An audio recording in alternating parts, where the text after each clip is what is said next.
What's up, everyone? And this is Next Level Thinking.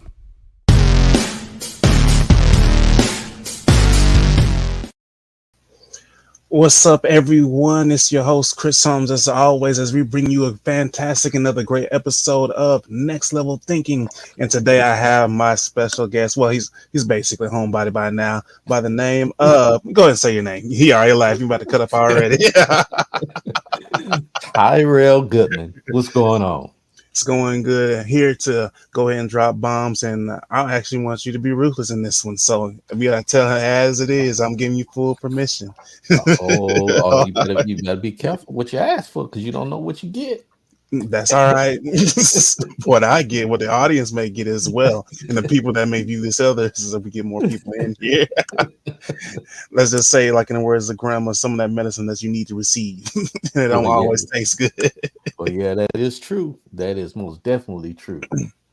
All right, so I'm gonna go ahead and start it pretty broad, and we're gonna dive into it more. So with the current state of, as we say, 23 going into 24, I honestly believe we have come to the, I guess, the culture, not only just the culture, society, in the way of the trend of wanting to be more sensitive, to more be, okay, let me baby you and not always tell you the absolute truth. And then when you have a person that deliver the hard facts and the truth, it comes off offensive. When in the past, when a person received this information, it was more like, okay, that's wisdom to be understood and to grow better. And now it's like everybody is so sensitive to receive the truth. So I'm gonna go ahead and let you answer on to that. Okay, so your question is basically in 23 to 24. So specifically, from my understanding, is that you're asking how to respond to those individuals per se that are having a hard time in speaking to them of truth. Let me make sure I want to get that correct.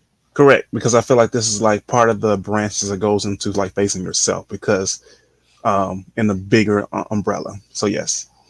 Okay. Well, that's a good question, but also it's kind of hard. A lot of people want to think that it is a quick fix uh, when you're trying to speak and tell someone the truth. But the issue more or less that I've seen really is truth is the fact that the other individual is not wanting to seek truth because they are gotten so used to um, being lied to, being lied at, even lying to themselves. So when you speak truth into them, they get offensive, and in most cases, when that happens, it's more about their pride, and pride is one of the main reasons why people are not able to listen and hear the truth. There's a difference between constructive criticism and destructive, but a lot of people don't know the difference between the two. Some people take destructive as constructive, Mhm. and that's another big problem. People don't know the difference. And another issue is the fact that when you're looking at speaking to individuals, what is their mental level? What level are they mentally? Are they able to handle the truth or are they not? Are they accustomed to being babied and pacified from their parents, as they most cases they are, because that is the reason why I'm gonna say, as you gave me permission, Look, be ruthless, because we need to hit the strong medicine. is the reason why the nation is weak, the military is weak here in the United States. It's because of being baby, and the fact of pushing a narrative in a direction where it continues to make us weak because you're babying those individuals, and it's going to come and bite us all in the ass at the end. But then there's no accountability because no one wants to hear the truth, because now if you hear the truth, then there's accountability that comes along with that. And I completely agree. And like I said, it's like a huge umbrella that goes into this thing of facing the biggest challenge of yourself. Is you had a lot of great points, but the accountability aspect is very huge. I, and then I'm going to put myself in the forefront of this as well, because a lot of us are so used to when things go wrong or not as it's planned, or we got something just wrong, or just it's just like out of our control. We like to place blame on other people, things, and much more because Most we don't definitely. we don't like to accept the weight of defeat. We don't like to accept the weight of being wrong, or Mhm. the, we were saying earlier, pride, because pride can get in the way of so many different things. Mhm. It's in so many different aspects of life. We're talking about in family households, we're talking about in marriages, we're talking about in work environments. It's all Mhm. over the place. Even in the sports, your pride can destroy so many things when it comes down to this in life. That's true. That's true.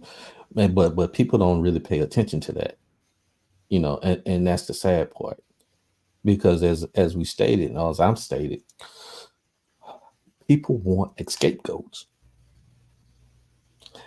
Why things are the way they are, why things cannot be the way they believe it should be. And another thing is too is that people want to try to control things that have no control, and then That they is, get upset about it. and that's one thing I'm definitely guilty of that. And it's Yeah, one thing. we all guilty of it. Don't get me wrong. I'm still guilty of it. But then I have to, pull myself back and have to reanalyze, or even try to think about it before I respond.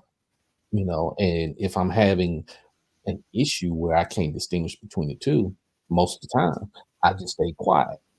But even if you're staying quiet and you're processing every little thing, because me myself, I'm very analytical. I'm it's like a movie scene. I'm picking each scene Mhm. of even that can somebody can take that in a different manner, in a negative manner, not in a positive manner. You understand what I'm saying? I do. And then with that, like, don't you? I want to hear your opinion of this. Do you think that is rooted in how you were raised or your upcomings? Because you have different things, and I remember in college, and especially psychology, where it said like a lot of things um, impact of how you see your perspective of life. And I may misquote it, but I'm here to investability, and that is your family upcomings, your culture, your surrounding circle, your religious beliefs, your teaching. That can definitely include your education from uh, elementary, kindergarten, all the way to high school, even further education, and much more. Your state of your environment financially, Hmm. all can all these different things shape of how you see the world of, and then possibly become that block of you facing the challenge of yourself. Yeah, I agree with that to a certain extent. And the reason why I say I agree with that to a certain extent is simple, because all those things have a factor in it, but it's how mentally strong you are doing in facing those things. Because you can still have bad experience or taught something bad from family and friends and from society and all of that. But it is the individual that decides within their heart to be able to distinguish, to separate, to find what is actual truth in all the chaos and with all the mess. So they have a choice. Yes, everybody has a choice. Don't get me wrong. Everybody has a choice to do right or wrong, good or bad. Whether you consciously realize it or you don't realize it, you know. But everyone has a choice, and because everyone realize within themselves, in my opinion, that they know they have a choice, they choose to verbally say and believe something that's not real, to say they don't have a choice, so they are not accountable. And it's and then it gets to the point where I feel like we say it so smoothly that we begin to believe our own lie. Hmm. Hmm. I totally agree, and that's where that false self image comes in. That's where it comes in, where why the government is the way it is, because we vote for people who is the best liar, Hold up. and Hey now. No, keep going. and we do not hold them accountable when they get in those positions. It's the same concept, you know. So and I give you an example. Go ahead. Now, There's a runoff per se here in Houston Oh yeah, between with Whitmire mhm, and Sheila Jackson Lee. mhm, Now, Sheila Jackson Lee has been in Congress for years. Okay. And every time election comes, she does a spiel. Okay. mhm. Now she's running for mayor in Houston and she runs a spiel. Correct. Correct.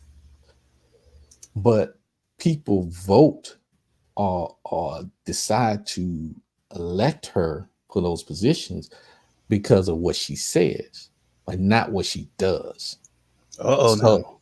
So because of that, they believe in the image or the lie that's being told. Because if you go and look in her community, you can see, is there progress or not progress since she's been in office on a federal level.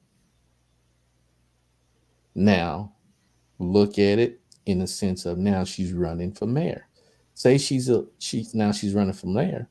If she hasn't done it on the federal level, that she can do what she says she's going to do and the changes to take place, then how is she going to be able to do it as a mayor on a lower level? But we still vote for her.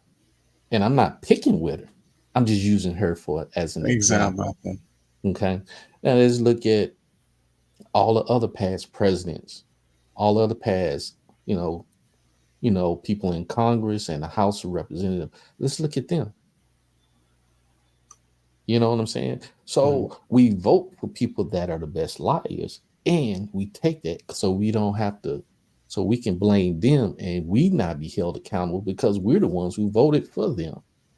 Okay, so let me ask this in the midst of what you're saying. Do you think that, and this is something I just thought on top of my head, do you think people vote for a person that they feel like is them in that position? And then when something goes wrong, they be like, it's their fault. Okay, repeat that one more time. So, okay, do you feel like people vote for a person that they feel is like a representation of themselves?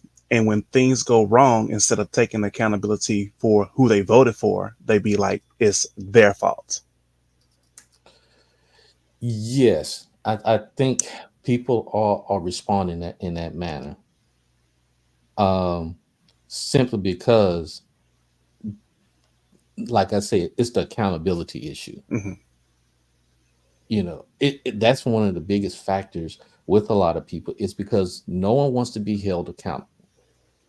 And then when you're held accountable, what's going to end up happening is now they feel bad, but they don't want to feel bad in front of whom or whatever. Friends, yeah. So now you're looking at it and you're processing it. Who are you trying to impress? That individual really don't care anything about you, but you're still trying to impress them. You see what I mean?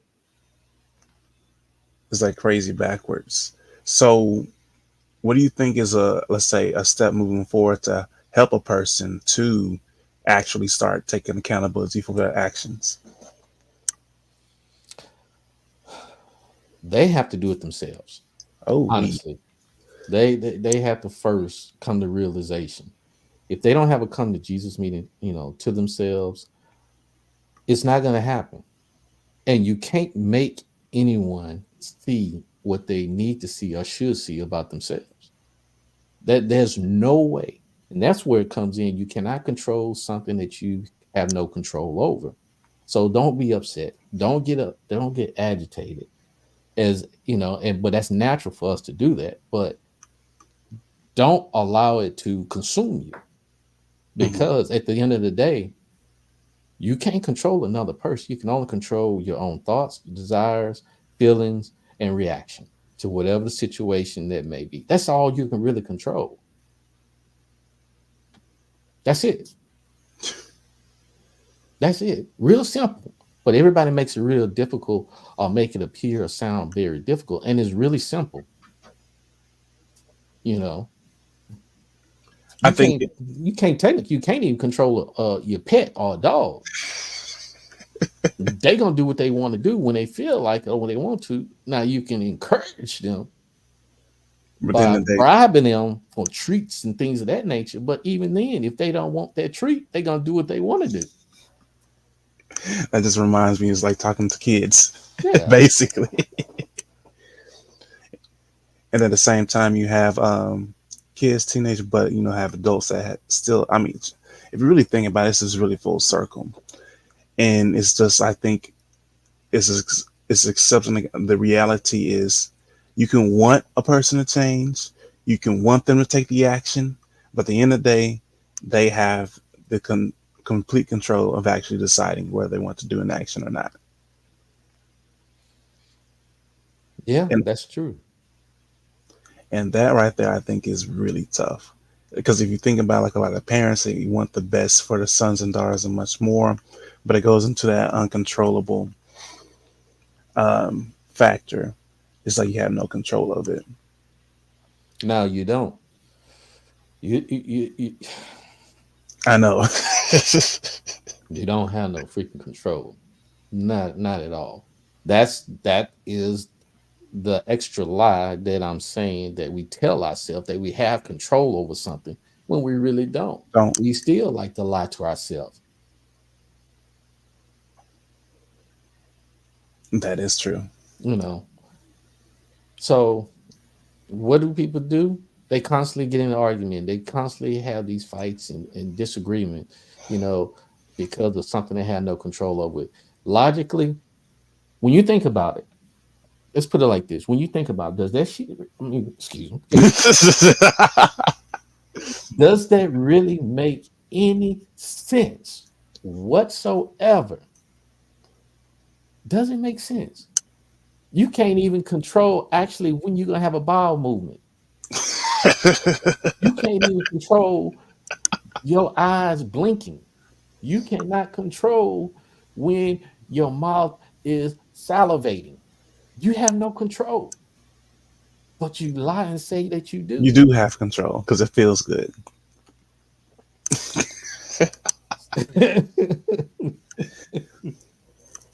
That is crazy. And then on top of that, like everything that we want and desire in life is on the other side of that once we take accountability, because now we accepted our role into it and now we start making decisions. So, with that said, to those who actually take the step to take accountability and want to change, because you can't force a person to change, but they once a person does accept that and want to change, what are Mhm. some of the benefits that that person can receive? The benefits for a person that changes is understanding and peace, because now you understand each other.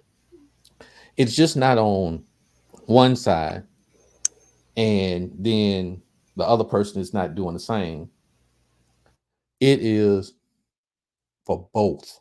Both have to do it. So now you have an understanding of each. And once you have a better understanding of each, now you have that peace, And if something happens, now your comprehension is a lot better and you already know. It's like when you driving or anybody's driving and a cop pulls you over, and when a cop pulls you over because you're speeding and you're speeding, why do you get upset at the cop and blame the cop for pulling you over and you were No, you were speeding past speeding. the speed limit? So the understanding is basically the same. Is if you know what you're getting into and you understand what I mean? You walking into something that you already know the No, rules. You're walking yourself into something that you understand the parameter of anything and everything around you. And you also understand that if you go outside the parameter, what's going to happen. So if you know what's going to happen, then why are you upset about it? And then you blame the person when you already know what you was walking into, because now you've already had that understanding of who and what and where and all that with the individual. I mean, you can't say too much after that. Now, I want to go ahead and hit another stinger that's going to like bother a lot of people. So we always hear that thing: you can't teach your old dog new tricks.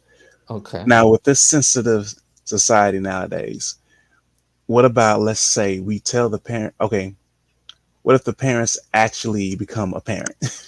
And when I say that, because we have a lot of parents that are, like I was saying earlier, that are soft. Even from my own personal experience, I'm not going to put exact names, but I'm going to say when you're working into a school system, you see the realities of what happens in society. Because I can't tell you how many times you have a child, Mm-hmm. male or female, that does an action. Let's say, and I'm going to speak on some of the things you were talking about. Mm-hmm. Shows up late, doesn't do any work. Mm-hmm. Um, when they don't perform well on an exam, they are quick to say, "Oh, it's the teacher's fault," Mm-hmm. or "I wasn't given the assignment when it Mm-hmm. was actually announced multiple times," Mm-hmm. or "I got into altercation instead of walking away. Because of my friends, I felt like I needed to act." Mm-hmm.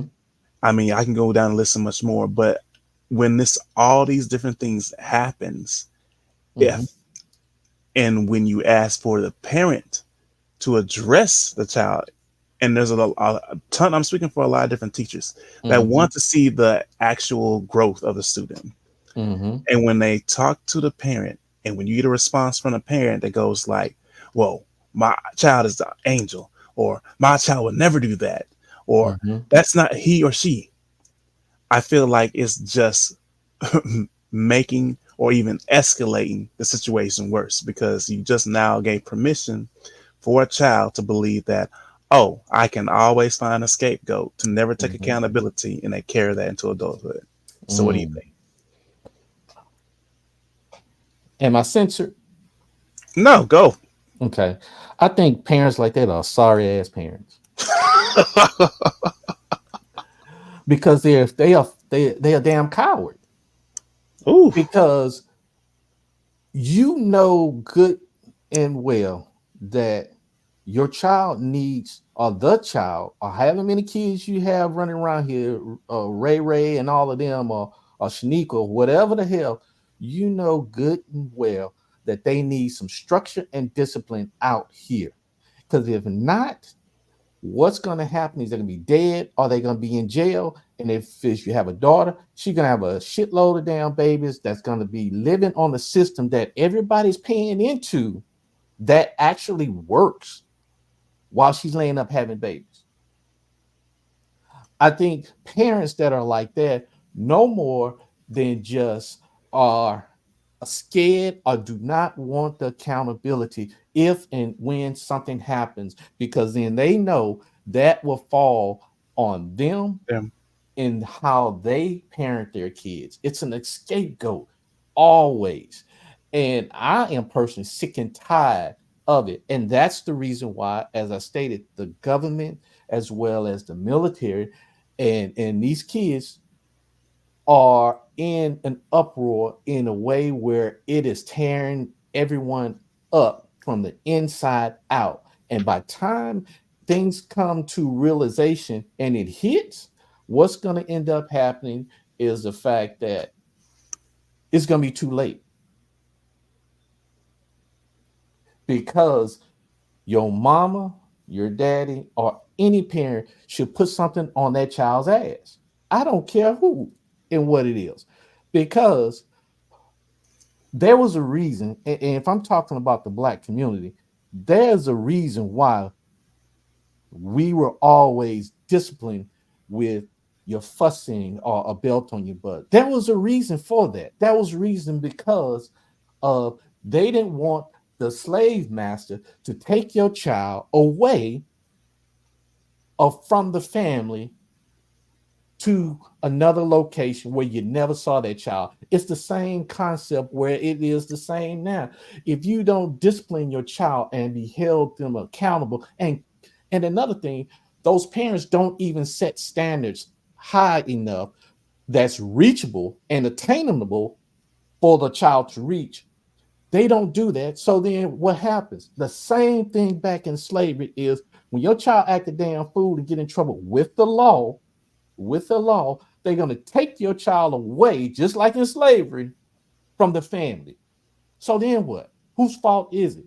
You already know that if they're not going to be any, they're not going to follow the rules or the regulation or whatever the case may be, you already know what's going to happen. So whose fault is it that you didn't teach them? You didn't teach them how to respect their elders. So if they don't respect you as a parent, they damn sure ain't going to respect nobody else outside the house. And that's where they get their ass in trouble at.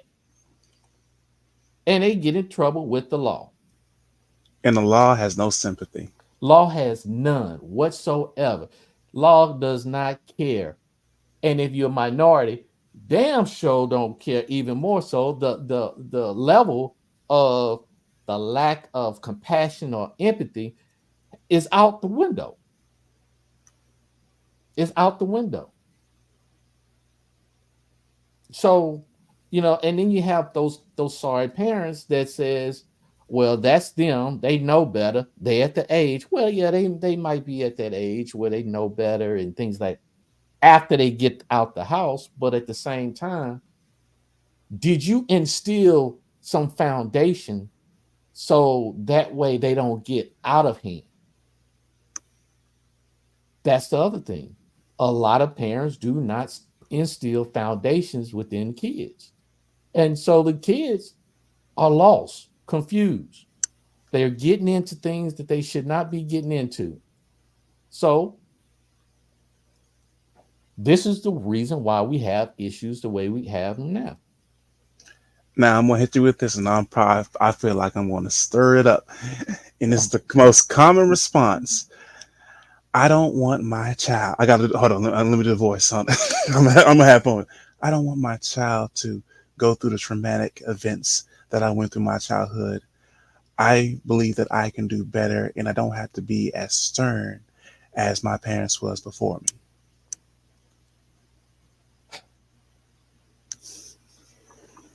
Okay. I'm trying not to laugh, but Okay. Don't get me wrong. I got the concept. I got the concept. But that is a bullshit excuse to not to hold your child accountable.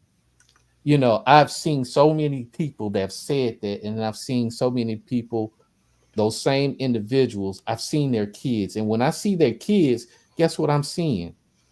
They bad as hell. They make baby kids look like angels. You know, so the this is it's an excuse. If you have such and it's your own interpretation. Now, if you grew up where your parents beat the hell out of you all the time for every little thing, whether if it's verbal or if it's physical, I got it. I understand it. But that doesn't mean that you have to do it to that level. You can do it, but not to that level. and I As think just that's where the confusion is right there, because they're thinking on the very extreme. yeah, you can't. I mean, even on the extreme, if they did it on the extreme side, that don't mean you do it on that level. Okay, when you listen to your radio, there's different volume levels. If the volume level is at its max, your ears is blowing. It's hurt for certain people. Hmm. But if you turning it down, but you still listen to the same music, or you bringing it down even lower, how is the effect of your ears listening to that music? It doesn't bother you as much, or doesn't have the same effect as it does if you was at the level of the max. You see what I mean? But people don't are not comprehending and understanding that. You know, so you have to break it down, and most people don't break it down because they just want to react and not think, and that's the problem. If you think before you react, you'll comprehend and be able to break the stuff down to understand what level and how your approach is to the situation. Now I want to hit on something that you just mentioned too, because what I'm hearing is a lot of people trying to see how I can phrase this. Be real. You told me be real. I know. I'm trying to see how I phrase it. I think the word is emotional intelligence, and to the point where most people rather react off of emotions instead of logic, and they let that become the forerunner. I mean, the front runner of everything, Mm-hmm. and then they try to defend it when they know in their mind logically that makes no sense. That's true. And that goes back to what I was saying. They want to control something that they have no control over. It falls right back into the category. You see what I mean? It's an endless cycle that we have an actual choice to fix, but we as an individual or a collective, we have to make the decision to do it. So, Yeah. unfortunately, And I know what I'm saying is not a feel good or a popular thought process. But if you think about it without being in your feelings, most people that's actually listening and watching will look at it and like, that does make sense. sense. But everything that you take in, it ain't gonna be good when you taking medicine having a cold, these nasty cold medicine. It's nasty as hell, but what does it do? It heals the body. Hmm. So what I'm saying is it may be nasty the way I'm saying it and what I'm saying, but guarantee the thought process, the inward, is going to heal and make you think a lot differently than what you do now. Exactly. And like once an individual decides to make that choice, they can actually move forward and do greater things in life. Now, I want to hit on one other thing that's going to be, I think that's going to be enough. So allow people to kind of like digest their own health, this whole stomach ache. They're hurting it like, oh, dang, you hit me with this. I got to look at myself in the mirror. Yes, you do have to look at yourself in the mirror because you got to start with the person that is in the mirror. Like Michael Jackson said, like start with Yeah. you for a change. Don't Hmm. quit blaming everybody else and not taking accountability. If you do the right things and you make those choices yourself, I feel like everything else falls into place. I agree. Now, with this said, now this is going to be, I know it's very sensitive because this one really tags on the blame or not want to take accountability. In Hmm. the world of mental health, Okay. there is a lot of prescriptions going on. Now, one of the things, and I know me and you talked about this as well, is I feel, and I'm not going to become completely transparent.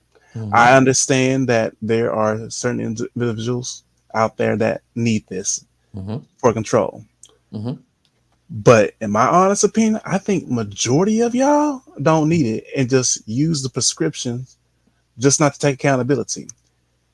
You know that you have enough sense in your mind of what's going on, knowing that you can take actions to avoid certain situations or control your matters and much forward. Hmm. But instead of taking accountability, an individual says it's because I haven't taken their meds. Now, I Hmm. know with what I just said probably pissed off a lot of people, but these are the Hmm. topics that need to be discussed. So, what do you feel about that?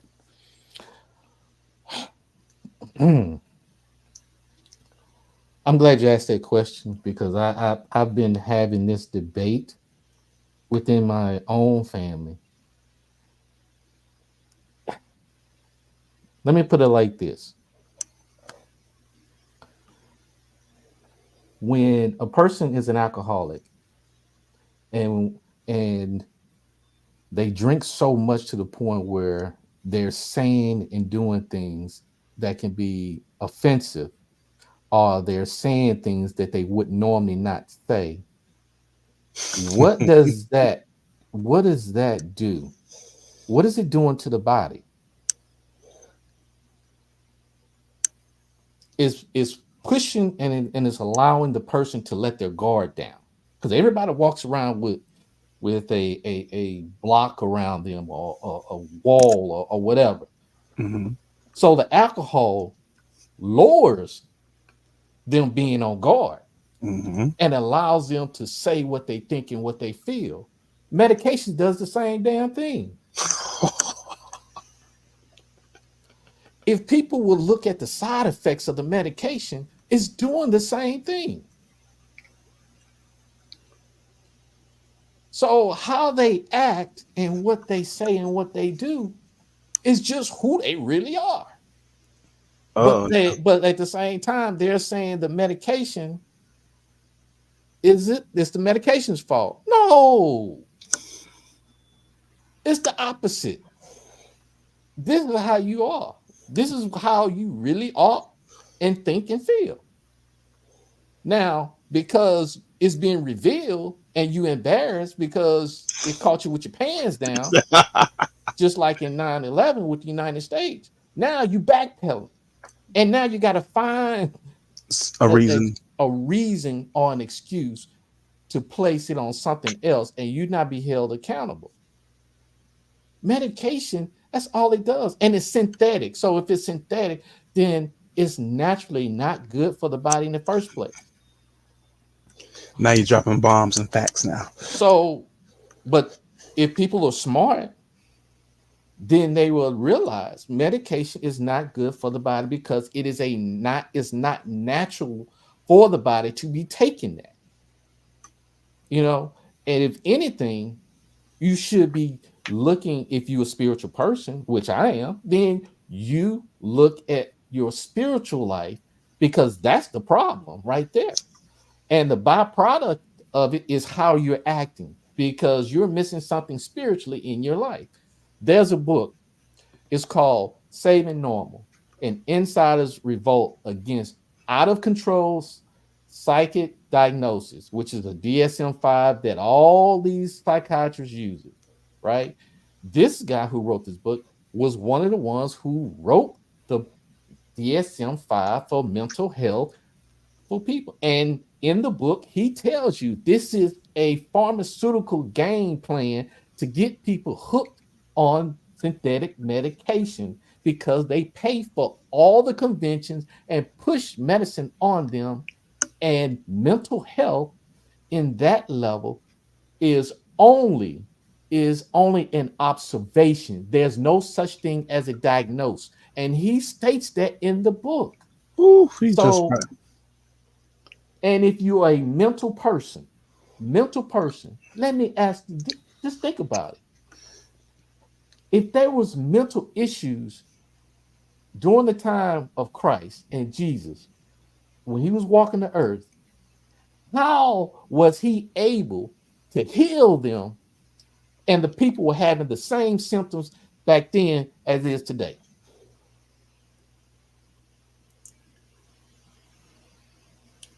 mic drop.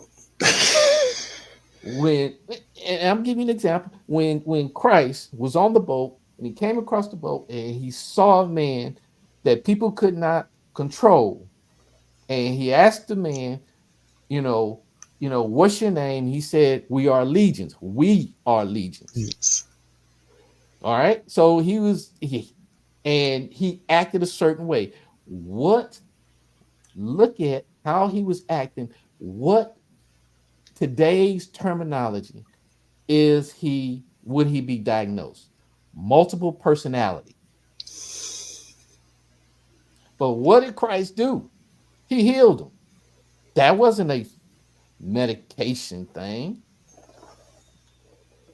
It wasn't. It was a spiritual, it was a spiritual healing. How did so many of those people back then have the same and going through the same thing as what people nowadays have? But they were healed, but there was no synthetic medication. I think what I'm gathering as I listen to all these great points is in reality, and we need to be aware of this. The biggest problem is the challenge of ourself, and I'm going deep into it, is it is actual a spiritual warfare within ourselves. It is. Always going to be a spiritual warfare.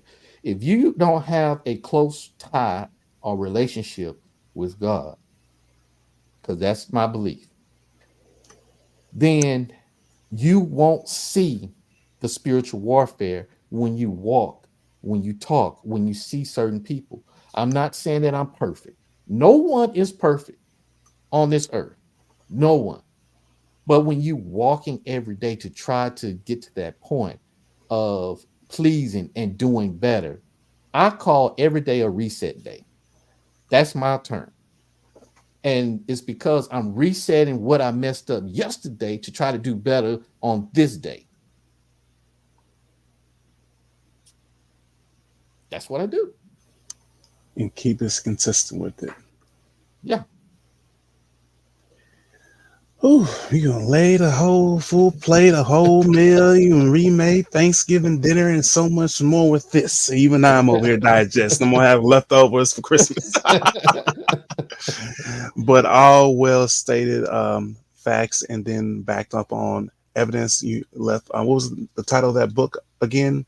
With the study, The title of the book, that's a great book, is called Saving Normal. Saving Normal. And it's Saving Normal and Insiders Revolt Against Out of Control Psychotic Diagnosis, DSM-5. And the author's name is Alan Francis. That book will open up a whole lot of people's eyes and just realize that synthetic medicine, if it is not let me put it like this way, if it's not a chemical issue within the body, what I mean chemical, where you can see how the chemicals in the body are reacting and responding, if it is not that and it cannot be shown, then it's a spiritual thing. It is not chemicals that's making a person have multiple personalities. Because the only thing they're doing, they are running away from accountability of something they've done or should have done and didn't do. It's just the bottom line. It is. So with that said, go ahead and do your quick spiel, Tierell. Tell the audience where they can find you, and also announce your podcast as well, so they can have. I think we're in the trenches over here. Just a little hint, but go ahead. All right, you can always find me. Yes, I have a podcast called In the Trenches, and we are real and raw. We're not politically correct podcast. We talk about every single thing that needs to be discussed. In other words, we talk about stuff that us guys talk about in the barbershop, but we just bring it to the forefront. And so we talk about it. If the baby's ugly, we're gonna say the baby's ugly. So that's how and what we are. So you can find us In the Trenches, which is IN, which is in the THA. So we didn't go there. Yeah, it's not D, it's the. Trenchespodcast.com, but we're on every and all podcast platform, but also too, you can also find me if you're a veteran or business owners that's seeking some help to, move up to the next level for money or for guidance. Hey, check out TSLF Consulting MGM.com, which is management, if you don't know the abbreviation for management. So you can find me on those two platforms right there. So yeah, I really enjoyed the conversation. It was really good. Good. So with that, make sure that you share this with friends and family, as we always help people elevate to the next level. I have my special guest by the name of, tell them again, Tierell Goodman. No, he did just come out with the. Let me rephrase that. Tierell Goodman. 06. He ain't never had and never will have any kind of sense. This is him to the fullest. And if you want to get even more of that, make sure you go.